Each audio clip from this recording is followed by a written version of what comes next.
waa qisa la magac baxday riyadayda ugu weyn waxay ahayd inaan taajirad noqdo. Haddaba saaxiibayaal, halkan waxaan kugu soo gudbiyaa qisooyin iyo sheekooyin xigmad badan. Haddaba muuqaalka noo like garay oo channelka subscribe noo dheh si aan meel fiican u gaarno. Aan galno sheekada.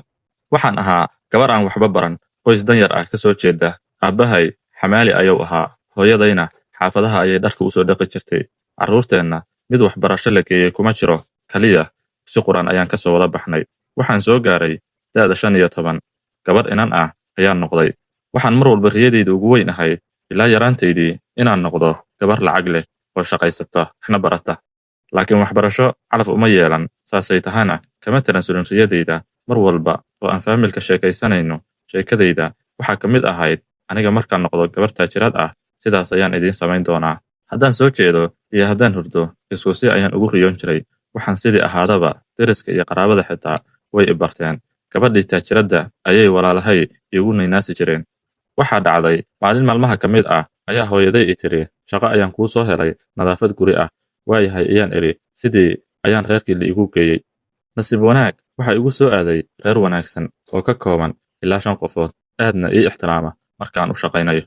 Gabadh gabdhaha guriga joogay ka mid ah ayaan sheekaysanay, waxayna i weydiisay noloshayda. Waan uga sheekeeyey gabar furfuran ayaan ahaa, xitaa waxaan u sheegay inaan jeclahay inaan taajirad noqdo iyadoo aan i weydiin. Cabaar ayaan gabadhii meesha ku sheekaysanay. Gabadhii maalin kale ayay ii timid, waxay i tiri soo bax, meel cilaansaarka lagu barto ayaan ku geynayaa. Way ii sharaxday cilaanka in lacag badan laga helo.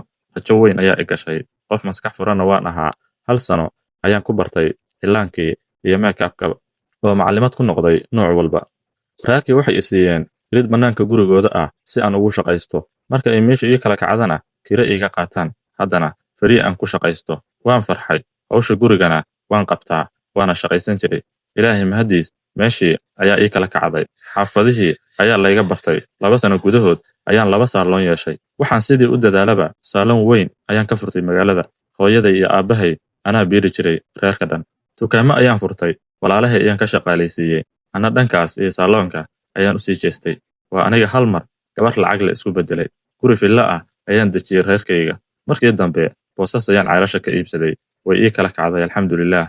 Waxaan isbaranay nin ganacsade ahaa oo reer Kenya ah. Waan isguursanay.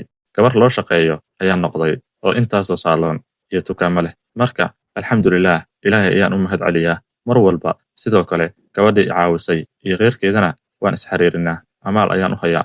Waxaan idin leeyahay mar kasta hadallada aad ku dhawaaqaysaan ka dhiga hadallo wanaagsan. Waxaa laga yaabaa samada oo furan inaad ku soo aadaan oo ducadiinna la aqbalo. Xaqiiqatan qisadani waa mid aad iyo aad u qurux badan. Qof kasta oo rajo fiican lahna ku dhiirigelinaysa inuu rajadiisa sii labanlaabo. Waxaa kaloo lama huraan ah inaad baratiin hadallada wanaagsan iyo riyada wanaagsan si aad u hesho rajo wanaagsan. Amaana Allah.